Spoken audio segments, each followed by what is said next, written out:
Hi, and welcome to the Brohoyo podcast. We're the podcast where we talk about gacha in general and Hoyoverse games in specific. I'm your host, Steven, and allow me to introduce my co host, David. Oh, And this week we are going to be discussing aquatic mammals. David, would you be willing to lead us in?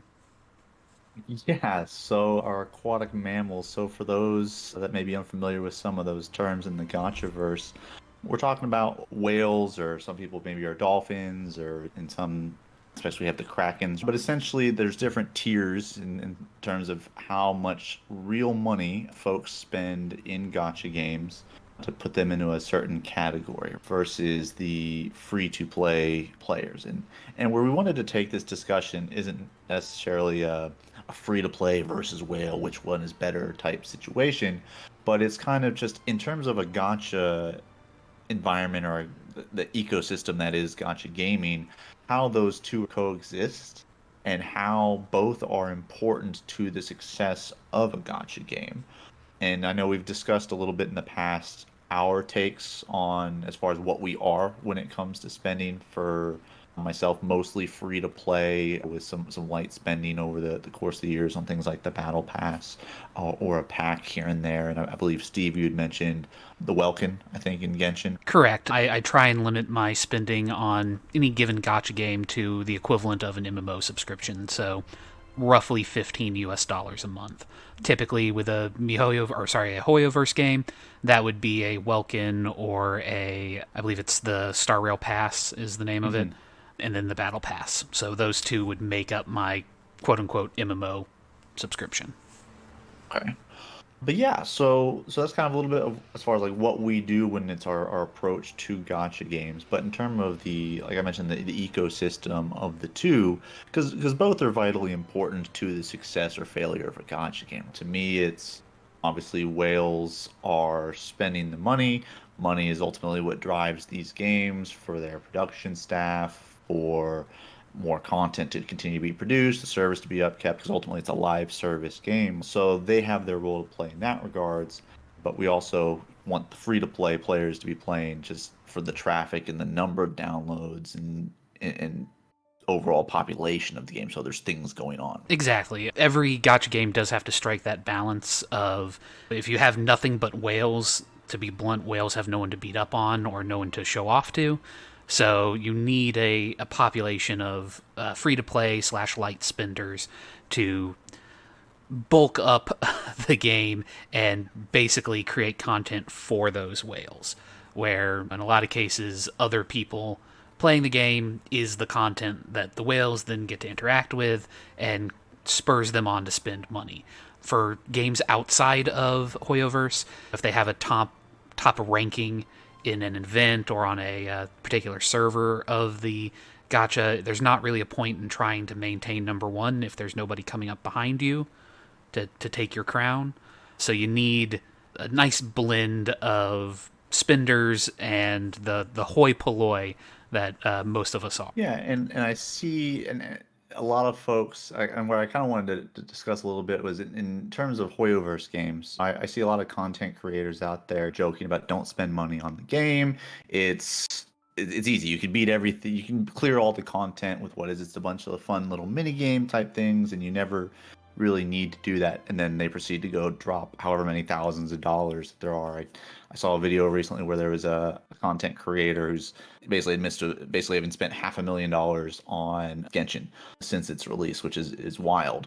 But in regards to spending that money, they say don't spend money, all the content's easy. So to me, I guess I guess the appeal there then is the old damage per screenshot. Who can put up the big numbers, and that's kind of maybe the show off because there's not that PvP factor in Genshin as there would be in maybe other gotcha games. I think that might be part of it. Another part of it, I think, might be that in Genshin, there's because there's no PvP or anything like that.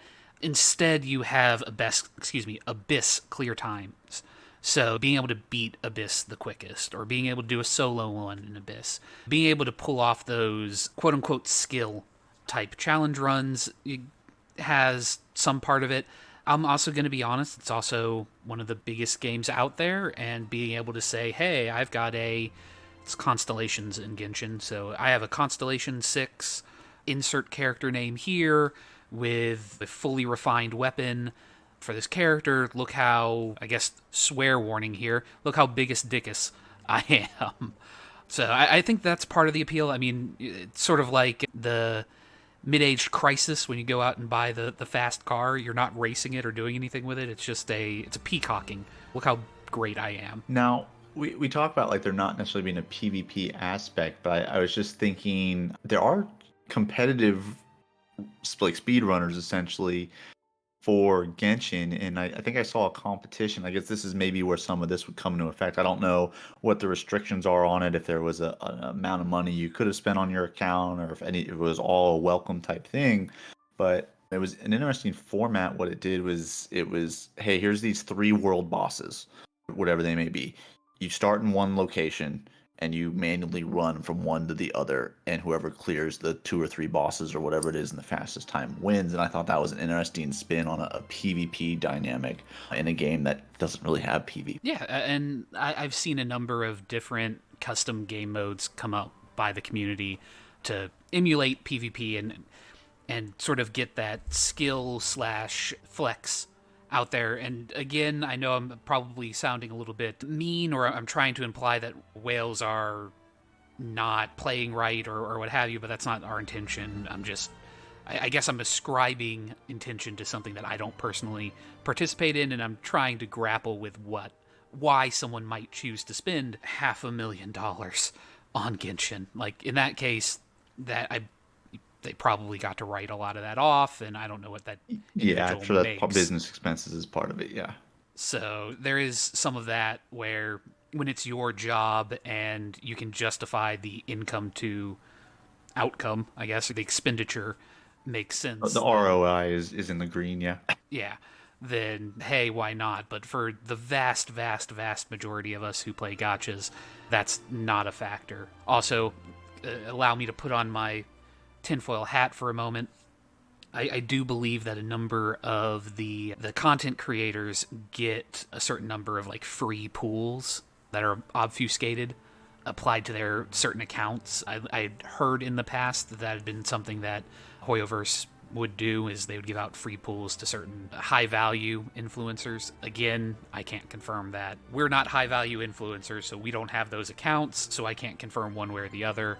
But I am curious how much of that would actually, are they calculating those in, or are they calculating actual expenditure? That's a fair point. And yet, and to kind of go back on what you touched on, we're not ascribing any type of negative connotation to whales. Like I said, whales are important to a healthy ecosystem of a gotcha game, because if everybody's free to play, the game's going to shut down. It's not making any money. And different companies have different thresholds for what markets a successful game. Obviously, Genshin being one of the top grossing games out there, and Star Rail, of course, being top grossing games out there. Obviously, they have a high threshold for what success equals.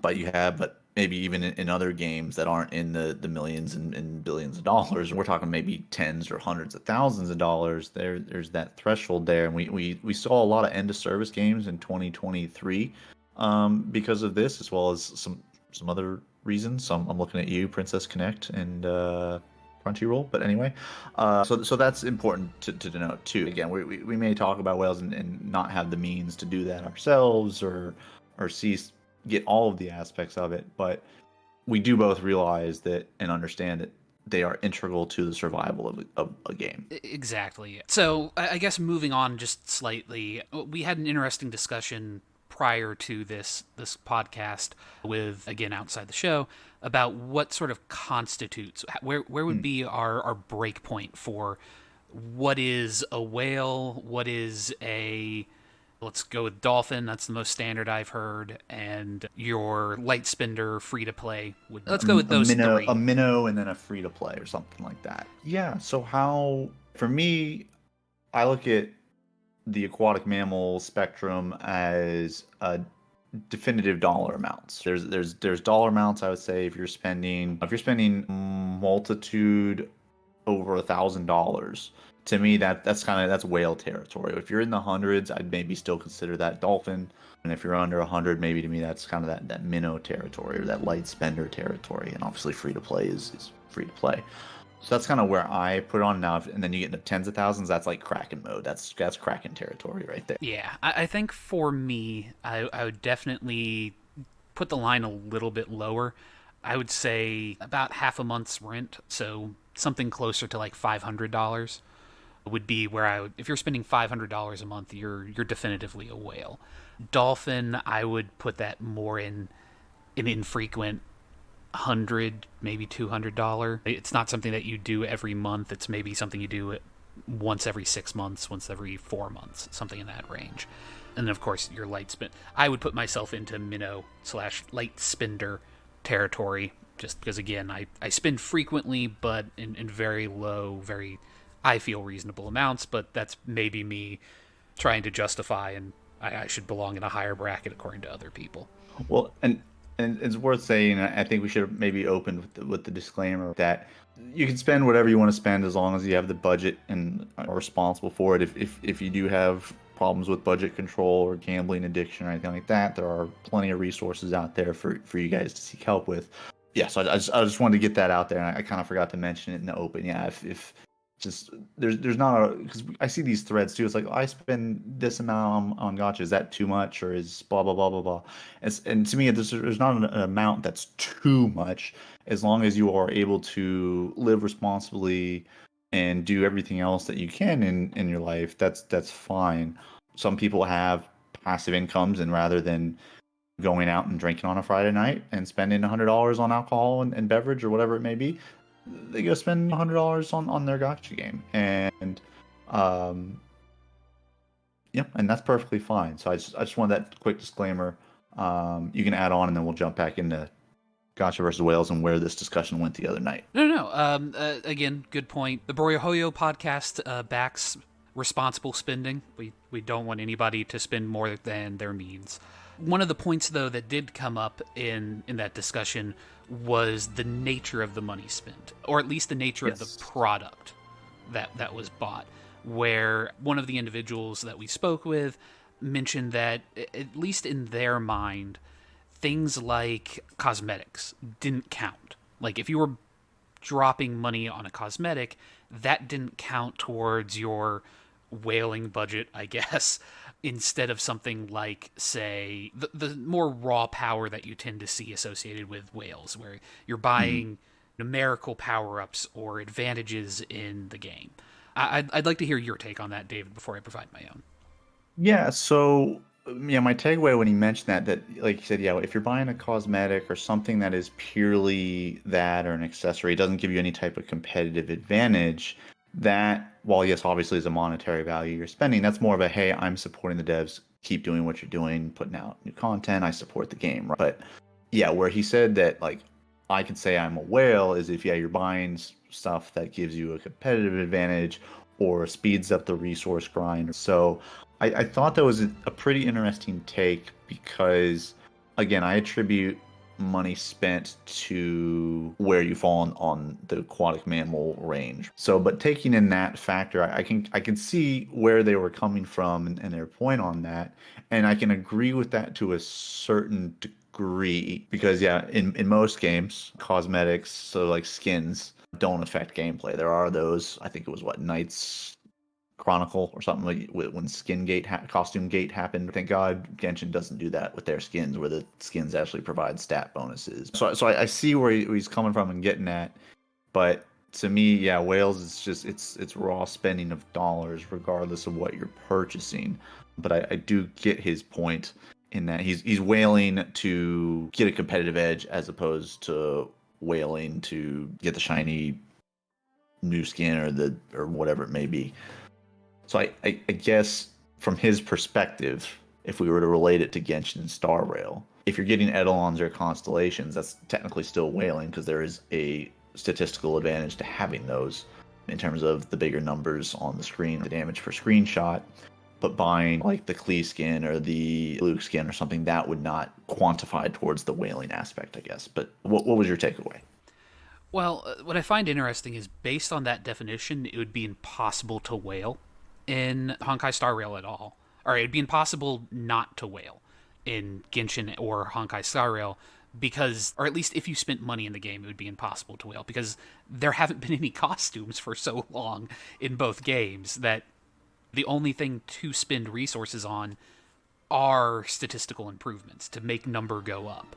So there's no real way to support the game outside of falling into the aquatic mammal trench. So again, I understand kind of where they were coming from, that it was sort of a way to differentiate between I am purchasing a DLC for I'm buying horse armor for Oblivion, or I'm buying a skin in League, or a Tiny Titan in League, or whatever they're called. Or you're talking about Little Legend for Teamfight Tactics. Yes, that. Yeah. I do disagree. I think that if you are spending money in the game, regardless of why you are spending that money, regardless of that intent, the number amount can push you over that edge. Um, Again, there's no real judgment in that. I'm not saying that buying skins is somehow purer than buying a character or what have you. But I did find it interesting that there was that sort of wall in mind, that separation between, like, okay, well, if it's pay to win, then it's whaling. If it's DLC cosmetic, then it's not. I'd be curious to hear what our listeners would think on that. But yeah, it was an odd sort of line that I'd never seen brought up before. Yeah, and I kind of want to. I'm going to go down a little bit of a bunny trail because, yeah, you talk about you're surprised that Genshin's not doing a lot of skins or haven't had a skin in a while. And I'm also surprised too because I think that's a revenue generator because part of the big sell of the Hoyoverse games is the characters and their personalities and their colorful aesthetics.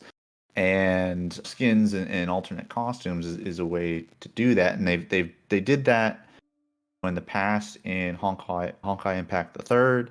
So I'm surprised they haven't brought it over with frequency to Genshin and I guess not yet really at all to Star Rail, but I imagine down the road we'll be seeing it. But I wonder how often and what that price point will, if it'll continue to be the same or if it'll change. Yeah, I'd be curious to see. I don't think the price point is going to go up, at least in Genshin. I think they're going to remain fairly consistent. I have been surprised that they haven't been going to that particular well. Like, I feel like that would have been a very easy revenue generator, like source of revenue for them. Wouldn't need nearly as large of a design staff to create new skins, some basic testing to make sure that they don't do anything that they're not supposed to do on models that already exist. They've already kind of built in here's what a 5-star skin would be, here's what a 4-star skin would be. For those who are unaware, Diluc's skin is a 5-star skin because it changes the way his ultimate appears. It has a unique animation when he has that skin. Whereas all the other skins, I don't believe there are any other 5-star skins in Genshin. Yeah, all of the rest of them are purely cosmetic. They don't change the look of an ultimate or the look of an ability. But again, I feel like that would be something that would be low overhead, high return on investment. Again, I know that we're talking a lot about money this particular podcast, but this is all tied up in it. I told you it was a little bit of a bunny trail. Yeah, I would also be surprised that we're not, or I have been surprised that we haven't been getting costumes for Star Rail as well, since at least for Genshin, I can understand to a degree why they're slower to get new costumes out because you have to do more testing. You have to check the character's falling animation. Those characters do a lot more in their own world. I'm going to be honest, not like a massive amount more, but they do enough that I could see that the testing involved with that would be a little bit more intensive. Whereas functionally, a Star Rail character needs to be able to do a walk animation, a run animation, and whatever their attack animations are, and stand there. They don't have a lot of other appearance, like they don't do a lot functionally as a model. Yeah, comparatively to their Genshin counterparts. Exactly. In my mind, and again, not a game developer, but at least in my mind, I feel like designing new skins for Honkai Star Rail would be much more simple. Not quite comparable to the JPEG modifications Yeah. that some games have, but of that style. It'd be very reasonable for a small team to be able to crank them out at least one or two a patch. Yeah. Now I want to bring back to so I want to bring it back from the bunny trail now and kind of talk about the side of things where we maybe are a little more familiar with, and that's the free to play players' place in the ecosystem of conchas. So I mean, I kind of mentioned it a little bit in kind of my opening in terms of, yeah, without a player base, right, there's nobody talking about your game. There's no, because social media, especially as that's picked up and has gotten out there, and you have things like Twitter or X now or whatever it is, you have TikToks, things of that nature. So that's where the population is going to drive more people to play the game and then potentially get more spenders, even if they're low spend, not necessarily whales, but like they're low spenders. And so that appeal and maintaining the free to play player base, to me is, I think Genshin does a really good job of, especially if I know if you're like me, like I have the mindset mentality in gotcha games that I don't mind grinding things out. I'm pretty patient. I'm not trying to binge through the whole game in a day type thing, which I think works as a free to play person. Yeah. I mean, if you're going to be free to play, a level of patience is expected. You're not going to be able to. You're going to have to be able to delay gratification, as it were. I would like to point out though that, and we've mentioned it before, that part of I think Genshin's success was the timing of when it released that allowed them to get that large free to play word of mouth out. People were locked inside. They were looking for something to do that maybe you didn't want to be spending $60 every 2 weeks on a new game because you had nothing to do for the past 3 months. So having that, the ability to jump in, try it for free, and build that population, build that word of mouth definitely helped them. So I think that definitely was part of Genshin's success, was that timing, that ability to build that pop. For Honkai, I'm going to be blunt, I think a lot of Honkai's success has come from the fact that it's a very well polished game that was made by the makers of Genshin Impact. That pedigree is helping them out in the same way that I think that a lot of Riot's games benefit from the knowledge that, hey, Riot is the League of Legends guys. They make solid games. Oh, hey, here's Valorant. It's a solid game. As someone who does not play it, I don't know the actual quality of Valorant. I don't want to speak too heavily on that, but there's a certain pedigree, the old Blizzard, BioWare type pedigree, where when the game came out, you knew that you were getting something that was quality, something that if you liked their earlier games, you would probably like something else coming down the line. Yeah, not necessarily their pedigree now. Granted, they could still do cutscenes like a mother, and they're fantastic. But yeah, game wise, man, looking at you, Overwatch too. But yeah, Yeah. I see where you're coming from, and I agree. I think Genshin was in a unique space at a unique time because, like you mentioned, yeah, it came out during the pandemic, during when folks were locked down, and so it got extremely popular, and it was pretty well done, and kind of captured the anime with open world kind of Breath of the Wild type. I know that was a big comparison when it was first getting ready to come out, and that's how it kind of popped onto my radar, and I first heard about it. And it's funny, a small story. At the time, I didn't have a functioning computer. I mean, I was like, oh, but it's coming out for the Nintendo Switch. We're still waiting on that Switch release. Hoyoverse, still waiting on that. But anyway, Yeah. but so when it did come out, exactly like I said, people been cooped up. They got nothing else that they're really doing for the most part. I was an essential worker, so nothing really changed for me. Rush hour traffic got shorter, which was kind of nice. But yeah, other than that, yeah, like most folks, it's like, well, what are we gonna do? And to your point, yeah, I don't want to spend money on new games every so often, especially for maybe those that were in situations where they weren't financially being compensated because they weren't working. So this free to play game that's pretty high production value. Yeah, let's get in. And then they keep playing it, and then they go back to work. Then they have their income. It's like, oh, let's throw some bones at this or something like that. And of course, now here we are, what, 2-3 years later in Genshin, they still have a pretty strong hold on that aspect of the market. Now we will see what 2024 brings in terms of competition. Things like, I think, Wuthering Waves coming out, Arknight's Enfeld coming out. So we'll see what competition does now that they've had a few years to see what Genshin's done. And now I'm sure we'll be talking about that late in 2024. But as it stands currently, I think I agree completely about when it came out. Yeah, and I guess to build on my argument a little, I think a lot of the games that are going to be coming out are going to be running into that WoW killer issue, where Genshin just has so much success and there's so much literal sunk cost tied into it. I'm not certain how many people are going to jump off. But I do also want to point out that Genshin was also unique in that, at least to my knowledge, it was the first sort of fully formed action RPG AAA gotcha game that broke the mold of PNG collector for a lot of people. I know that a lot of gotcha games weren't just PNG collectors. They had more varied gameplay. There's more to it, but I feel like Genshin was able to break through into, like, oh, hey, it's an actual game. It has actual gameplay. It's an ARPG. It's not a Korean MMO, for lack of a better term. Those style gotchas, almost. Yes.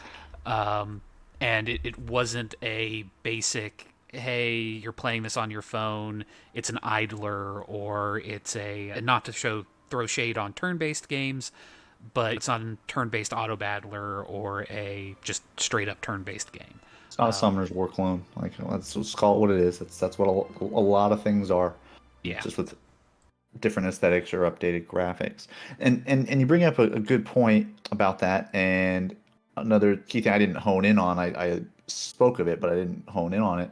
But I think it was probably one of the first gotchas as well to be introduced and to be marketed as not just being mobile, but having a PC client.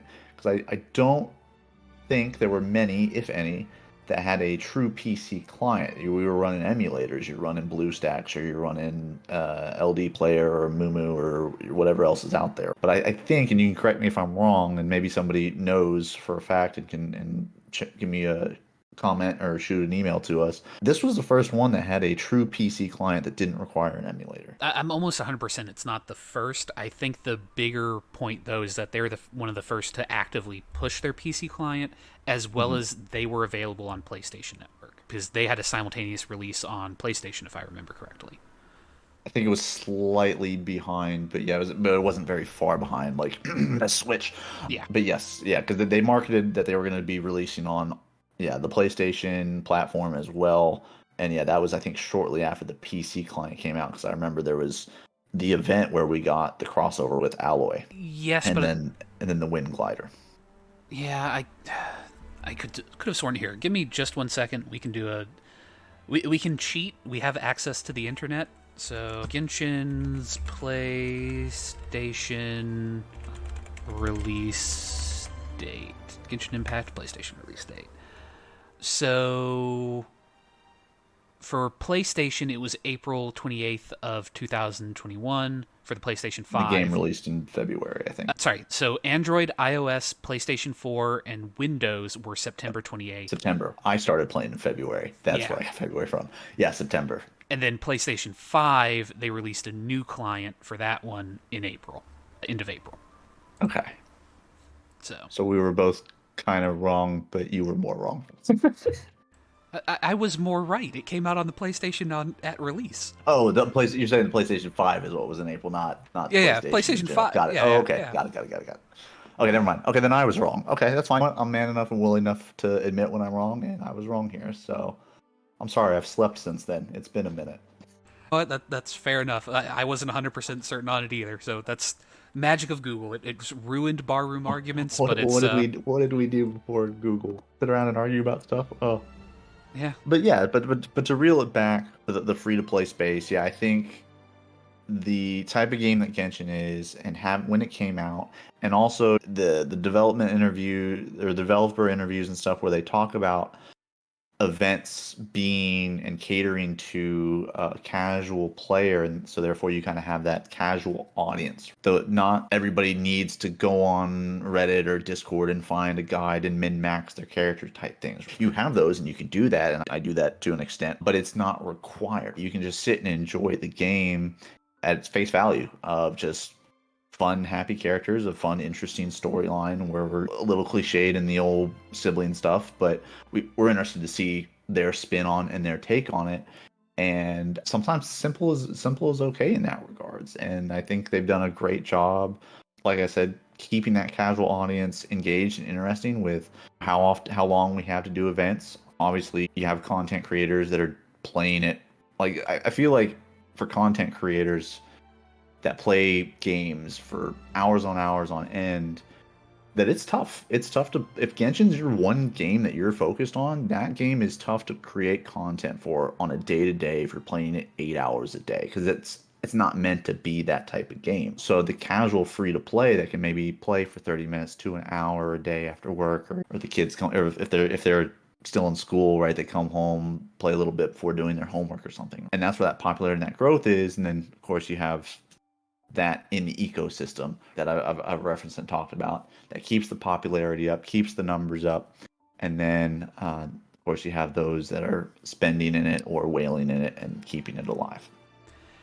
Yeah, to some degree, I feel like if you were to be a streamer, a content creator of Genshin Impact or Honkai Star Rail or both, the only real content I could see is actually the pools, like building up resources and then, hey, we're gonna do all these pools and so on and so forth.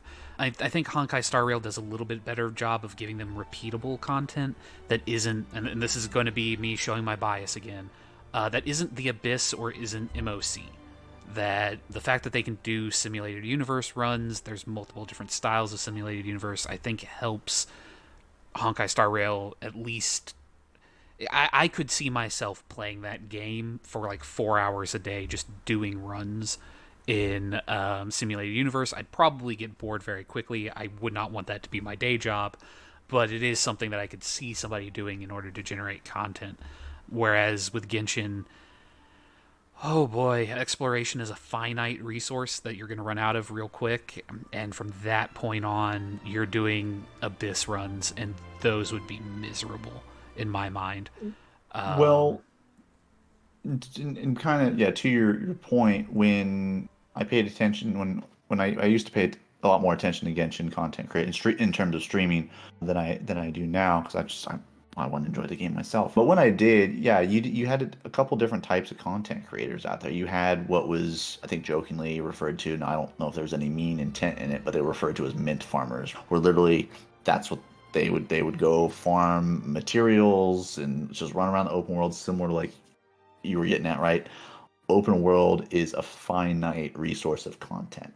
And then you have others that, yeah, they'll do the abyss runs, or they'll do different teams, or they would maybe do self-imposed, or maybe their chat imposes a challenge when doing certain runs like that, or doing maybe some of the world bosses. Like I think I saw I saw one pretty impressive doing Ajdaha when that came out, or shortly after that came out, and he was using one character who had 1 HP, and he did a no-hit Ajdaha run, which for those that are know that fight, there's a lot of things going on your screen at once, a lot of AoE things popping up from the ground and such like that, and it's a long fight because you can't just one-shot it because there's a forced invulnerability period in that boss. So yeah, so you have your two different types of content creators in that regard. yeah. So regardless, we've gotten a bit again afield.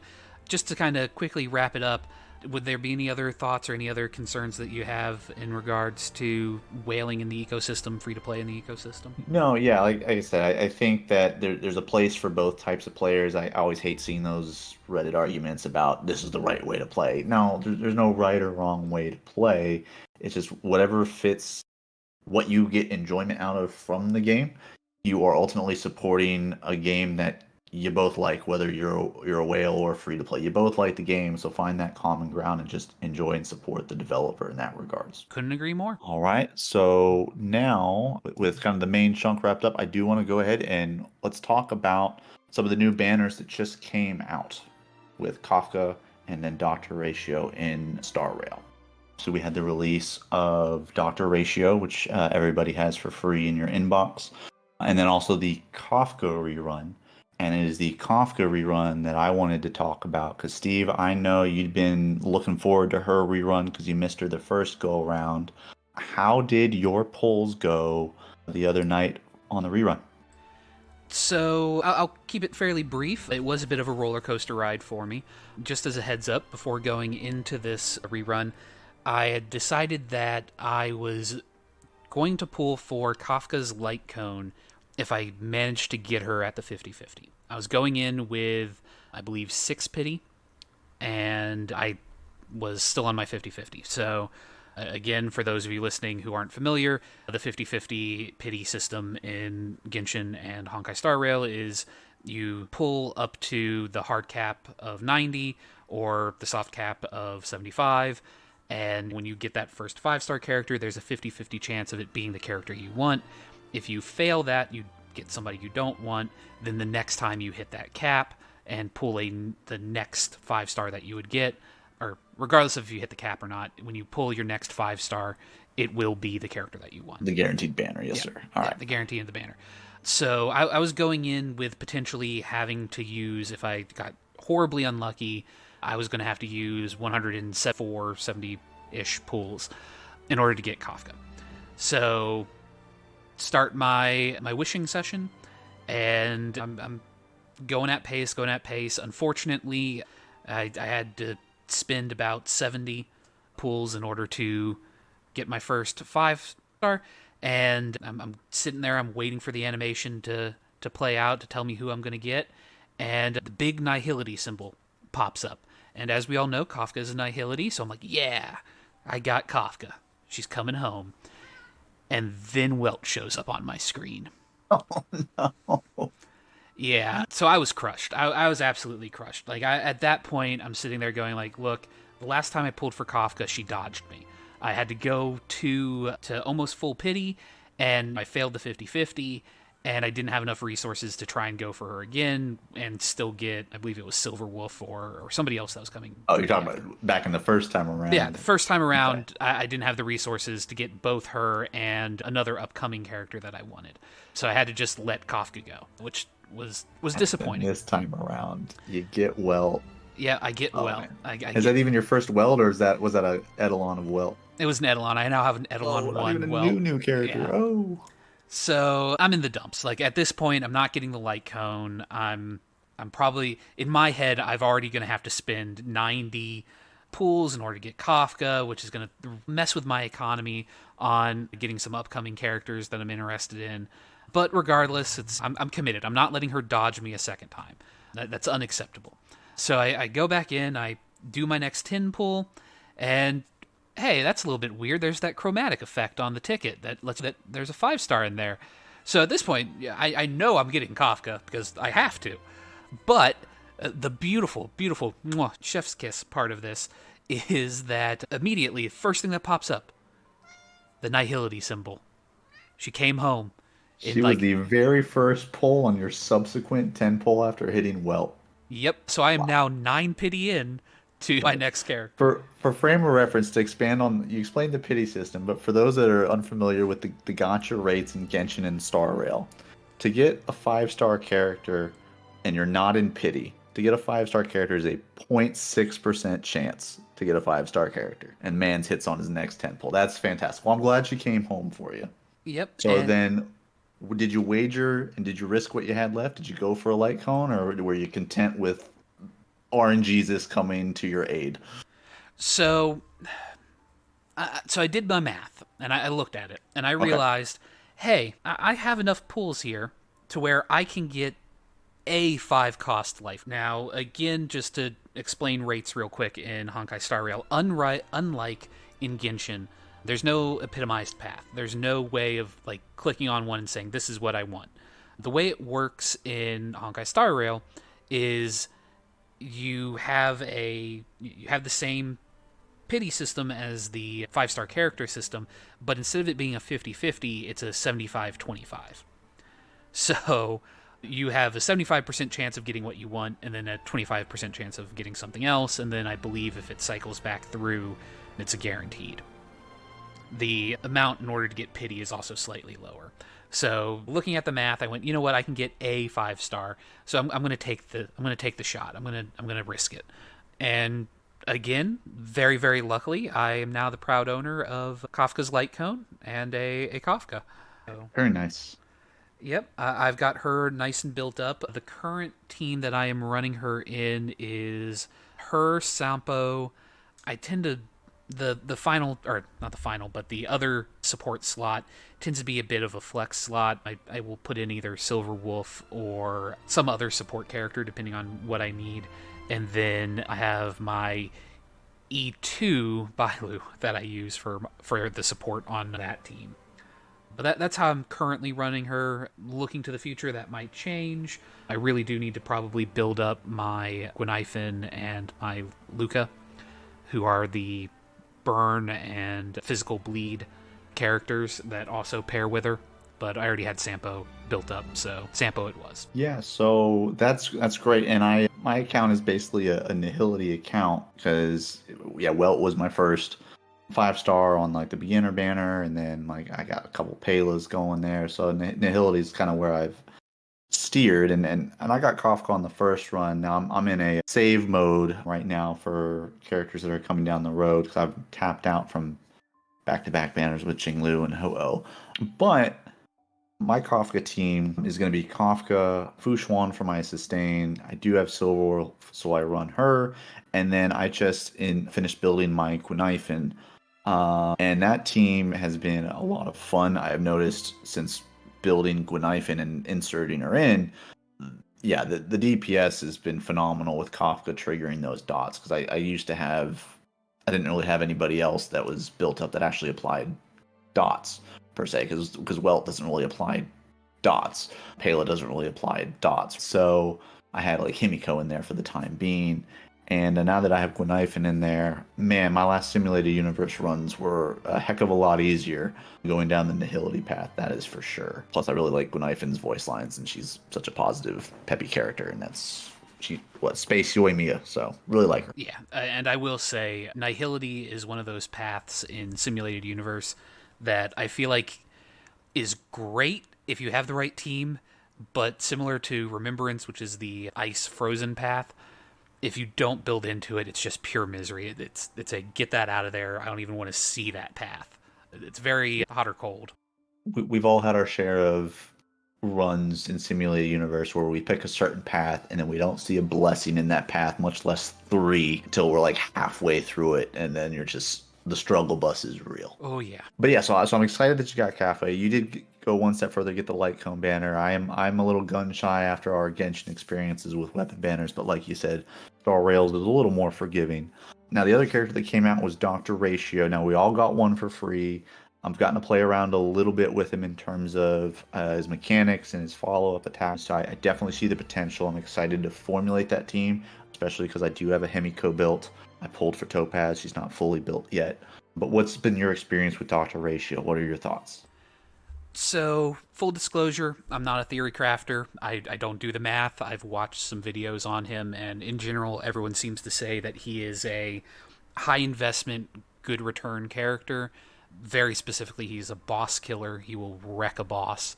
My thoughts as far as his build goes is that I feel like, or at least his team builds go, is that he can really kind of go down one of two paths.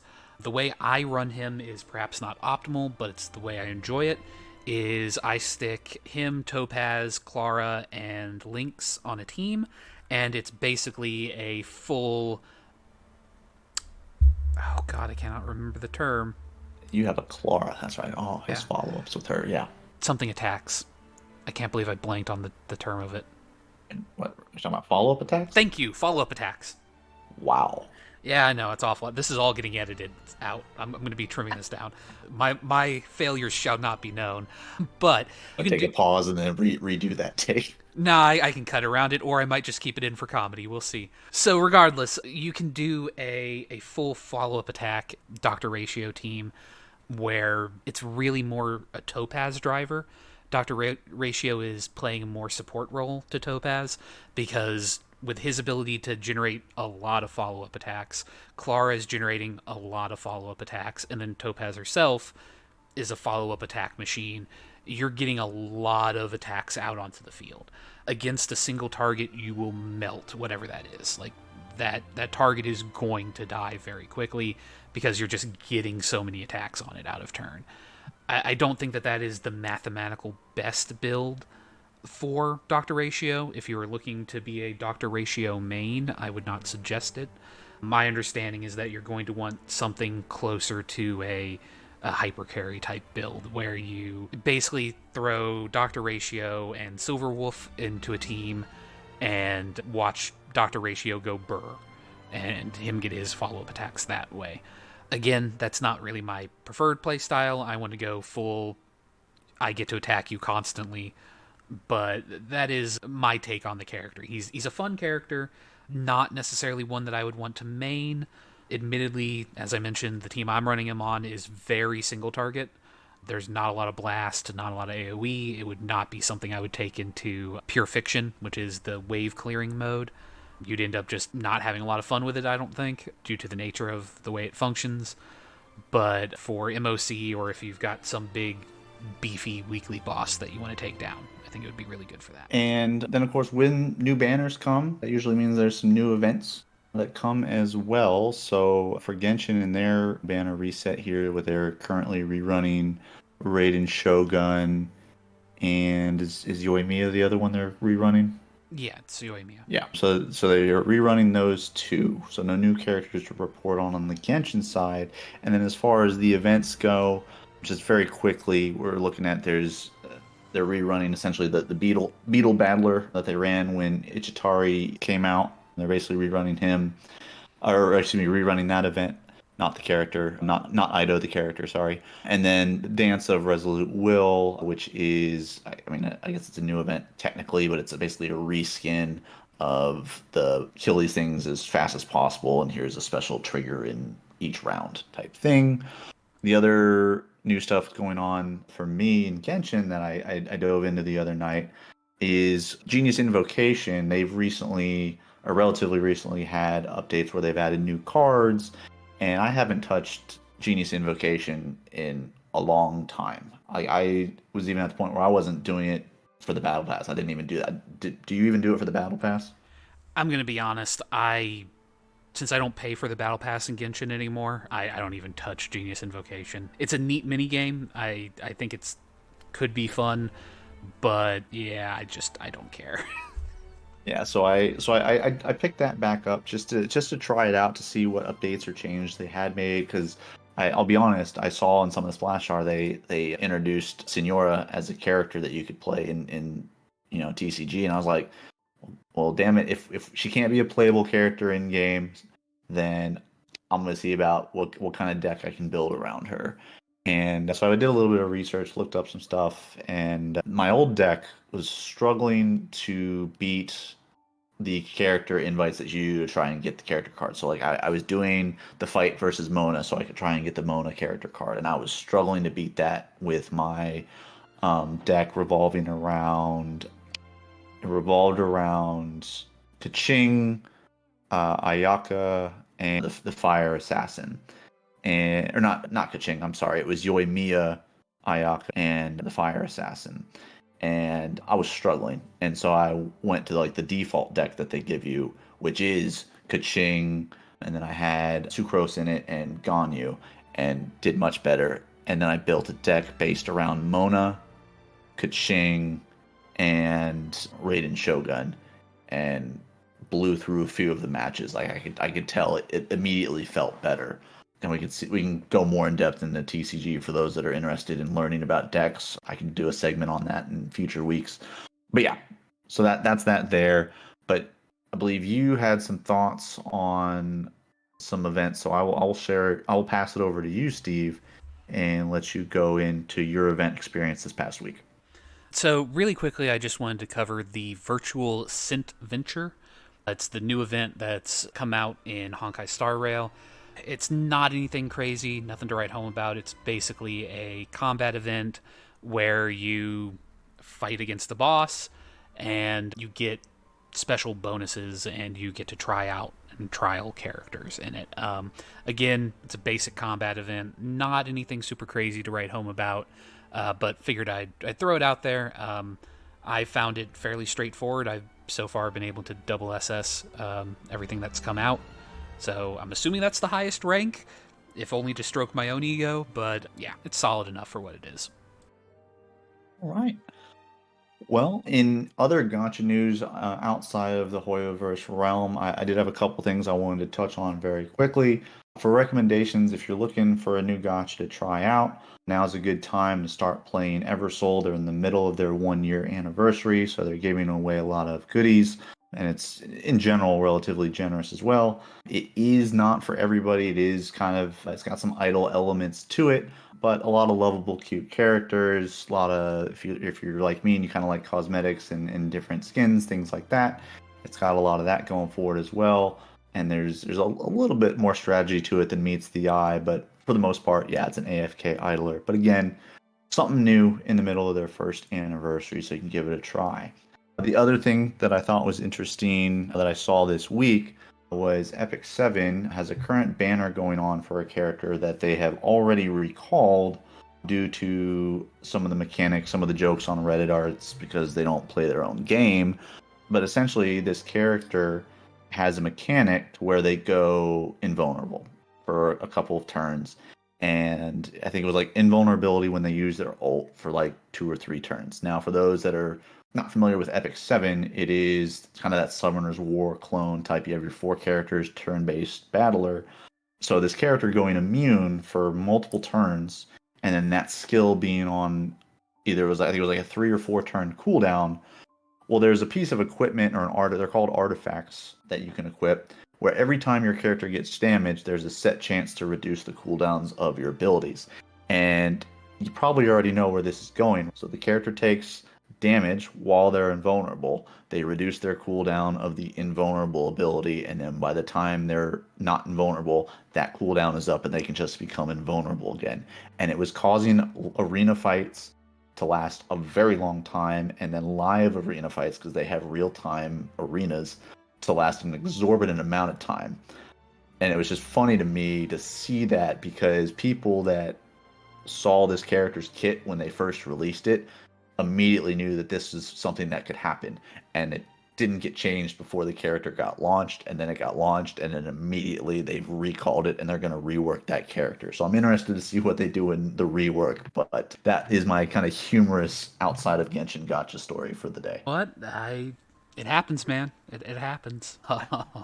So that's the first time I've witnessed that, where a character's banner who is live, they get immediately recalled or reworked, like the day or two that it launched. So I just imagine Dr. Ratio's banner having launched this week, and then the next day Hoyoverse comes out and say, we're going to change his kit up a bit completely. Here's some compensation. We're sorry about that, but the character's not going to do anything that we promoted that it does.